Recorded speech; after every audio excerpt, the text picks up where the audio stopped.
We live in a pretty crazy world where the opinion of a complete nobody can result in an entire country banning the NBA.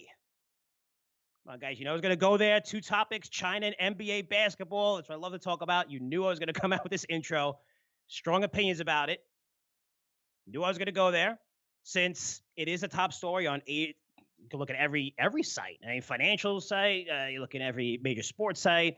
Talk about the NBA in China. And if you live on another planet, which is perfectly fine since the story's everywhere now, let me break down what's going on.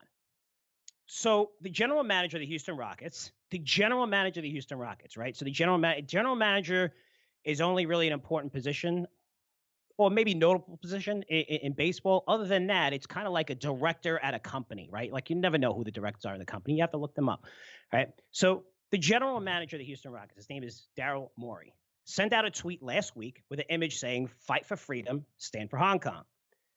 So the tweet is about the pro-democracy protest taking place in China, which is now turning a little violent based on what we see in the stories and stuff like that, and several reports. But it has been crazy enough to where they've closed railways, shopping centers, supermarket stores, banks. They're closing almost everything. And, it's getting a little crazy down there. Now, Daryl Morey, and I'm not saying this in a bad way. I'm really not. But he's a complete nobody in terms of being an influential figure in America, right? So most people in the NBA, outside the Houston Rockets, don't even know who this guy is. Again, I'm not putting him down. I'm really not. But this is not LeBron James tweeting. It's not Zion Williamson. If you're not familiar with Zion Williamson, he's like the next LeBron James. Very, very, playing his first year. Kevin Durant, Magic Johnson, Michael Jordan. You don't have one of these huge influential people making this statement, right? These are all influential figures in the NBA. This is coming from a complete no-name person. So after this tweet, China officials got really pissed off at the NBA, where one network said, "Chinese Rockets fans are first Chinese. We love Chinese red more than Rockets red." And the Houston Rockets really fouled. If you foul, you have to pay the price, right? So I'm quoting. And by the way, you look at Yao Ming, who was a huge part of the NBA's aggressive marketing push, right? Pushing its brand to China. He actually played for the Houston Rockets. Talk about the same team here. So the Houston Rockets are kind of considered like the Yankees or the Cowboys in America, one of the country's most loved teams. And since 2017, it even gets a little crazier, where Yao Ming is a chairman of the Chinese Basketball Association, right? So a few things here, which I want to cover. First, how can a tweet from an absolute nobody? Daryl Morey has only 1,700 people on Twitter following him. Yes, I did check. So it was probably 500 less before he sent out this tweet. But how could one tweet from basically a no-name person influence one of the biggest countries in the world, which is China, and a multi-billion-dollar sports brand in the NBA?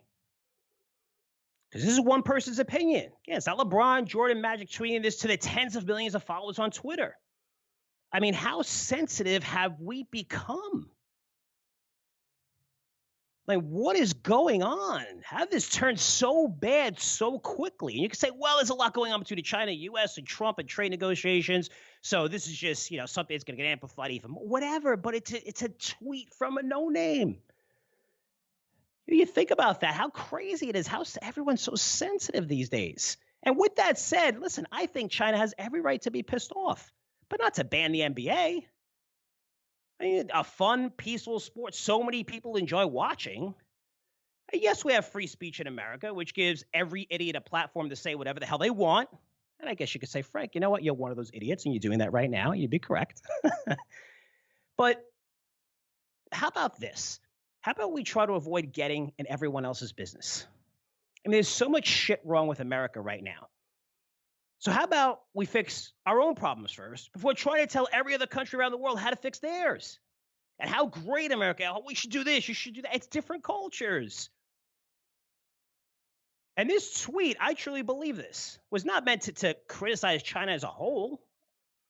So I can see why, China is pissed off. But any one of us could have did it. Being in Hong Kong and seeing people come together, no matter what it is, it's kind of like inspiring sometimes. It wasn't like, oh man, screw China. It's Hong Kong's.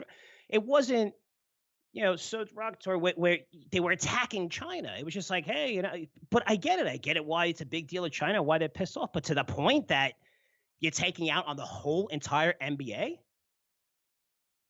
Now, this won't really be a big deal if there are not a lot of people watching basketball in China, but there are a couple of people watching it to the tune of 800 million people in China watch the NBA. 800 million. Guys, there's 327 million people living in America. 800 million people watch basketball in China. That's how big it is there. It's huge. The NBA has a licensing deal with Tencent that runs, depending on who you're reading, anywhere from $500 to a few $1 billion.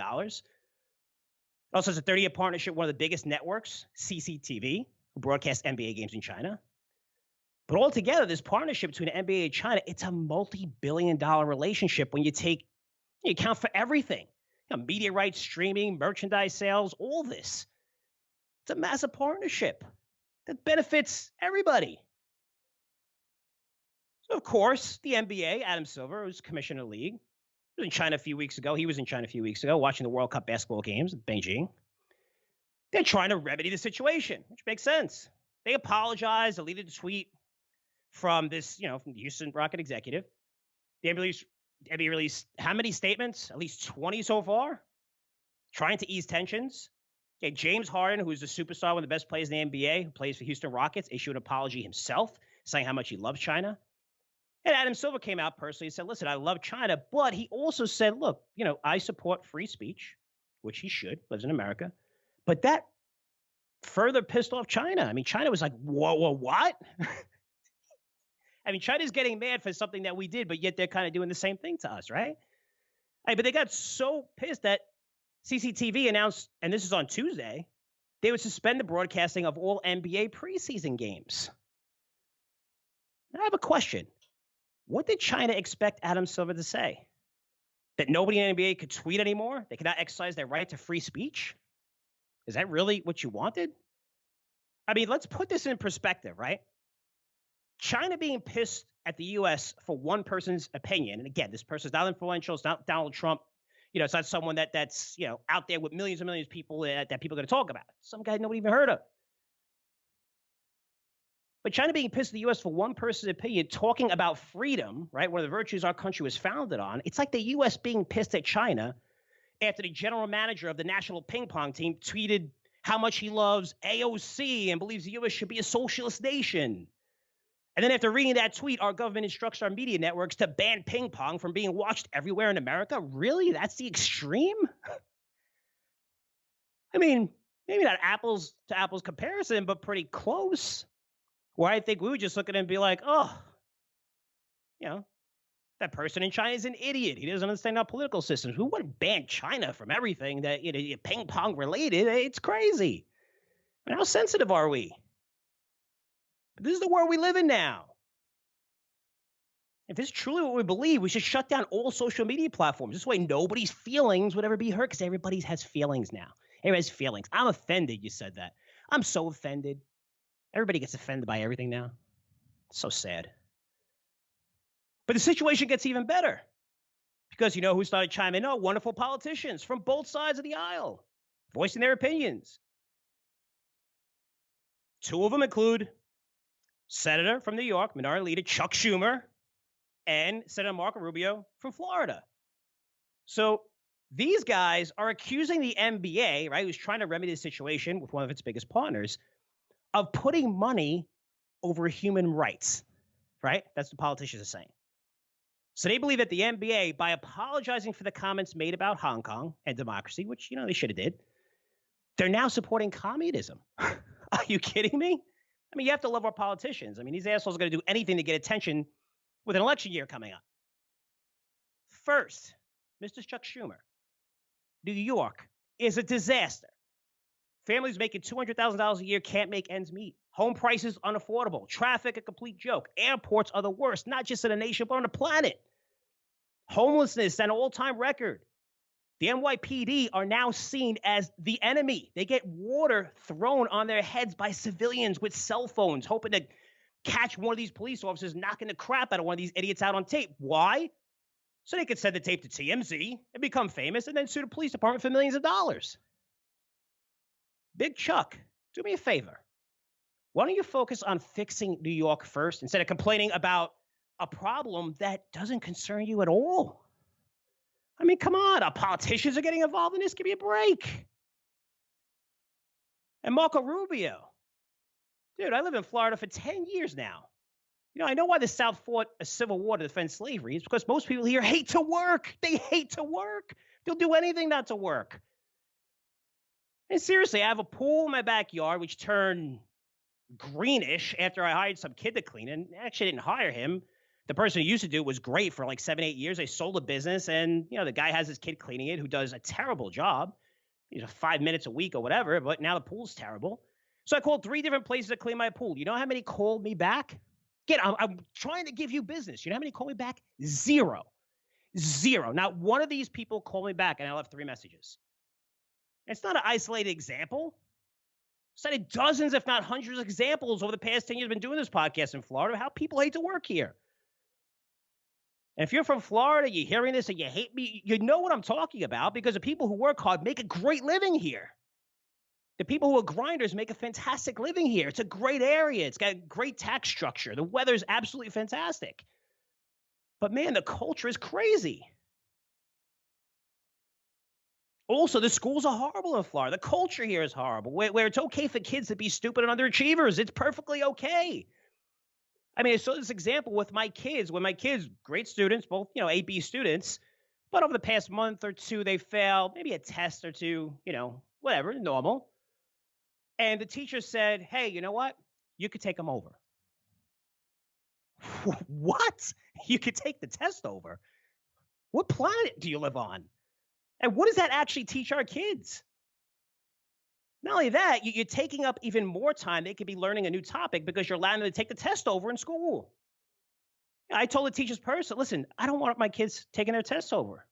They have to live with their mistakes, make up the difference, get stronger grades on future tests in those classes. But you could take every test over? I mean, what is that showing? What lesson does that provide kids? That's right here. You're looking at 6th grade and 3rd grade levels here. When I look at Florida, it's ranked one of the worst states when it comes to spending on education.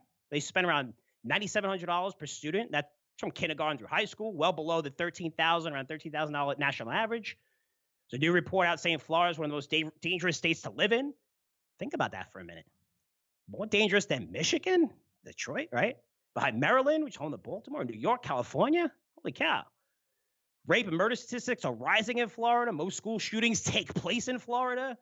Hey, Marco, do me a favor, buddy. Please focus on your own state before criticizing another country or business deal that doesn't concern you. Why are politicians getting involved in this situation at all? Come on, give me a break.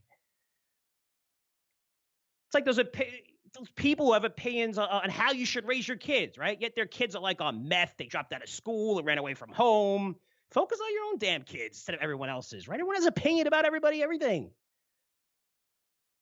And about the NBA apologizing. And guys, the NBA is a business. They generate billions and billions of dollars from the China market. If you're a business generating this amount of money from another country, communist, democratic, whatever, would you really tell them to go F off? Or, for what? Just to gain some points with a few of our politicians? Especially ones that are doing a terrible, absolute terrible job in the states where they were elected? This is about business. And the NBA, just like every other company in the world, would do anything to keep one of its biggest partners. That's their growth market. But seriously, there's so many other things to get pissed off about if you're a politician trying to gain media attention. Talk about student loans. And don't go after Navient and the company making the loans. Have some balls and go after the schools who raise tuition like 10 times faster than the rate of inflation over the past 15 years. Why is nobody going after the colleges? Are you kidding me? They're the ones are they 100% responsible? No, but they're feeding into it. Oh, well, these guys are going to get loans for low rates, and they're just giving them $100,000, $200,000 loans. Hey, you know what? Let's just raise tuition and keep raising and raising and raising. No, you won't do that, though, will you? Nobody. No, you're not allowed. It's kind of like the housing crisis, right? We want to go after everybody, except the people who actually signed a loan where they're going to get a $600,000 loan and they make $30,000 a year, right? It's not that person's fault either. But let's get true. Have some balls. Go after the people who cause problems. There's so many things to talk about. Talk about abortion rights, trade, tariffs, immigration. Let's stay out of the NBA. They can do everything they can to salvage their relationship with China. It makes sense. And I really hope they do. I really hope they do. You know why? Because sports is the greatest thing in the world. And it's a place where all races come together and compete.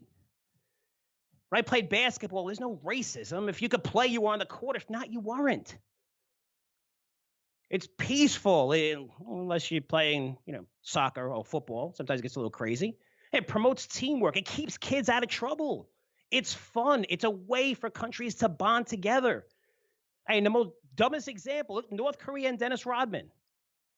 Why he was there, whatever. But if you watch the special and they had an inside look on that, you're seeing like the players taking pictures with the U.S. players and they're all hugging and they're hanging out. I mean, it's a way to bond where there's, to ease tensions when it comes to sports. Again, that was at a time when tensions were extremely high between North Korea and America. Americans were really pissed that Dennis Rodman went there. But when you see the whole backstory, you see all the guys come back, they were all thankful they did. They're like, wow, we met a lot of cool people. Not everybody's crazy and nuts. Which is what we think, right? Because some people have different opinions. But again, as crazy as it sounds, it provided a platform for fun between two nations that were, close to going to war at the time. So I truly hope the NBA solves this because it's going to be really sad if 800 million people in China are not going to be able to watch NBA games simply because one freaking person who nobody knew existed until a week ago sent out a pretty innocent tweet. Again, who I disagree with it, but just supporting people who are fighting for something they believed in. And again, that's no disrespect to China. This is a serious problem. I know why you're pissed off, but it's not Trump tweeting. It's not Nancy Pelosi tweeting. It's not a popular NBA figure tweeting. It's just a random guy with an opinion who apologized right away and removed the tweet. So let's not blow it out of proportion here and get politicians about everything go crazy here. There's just too much at stake, including hundreds of millions of kids who just want to watch the NBA with dreams of maybe becoming the next Jeremy Lin or Yao Ming. You're really going to stop that because of a freaking tweet? Don't take that away from them. Definitely don't take that away from them.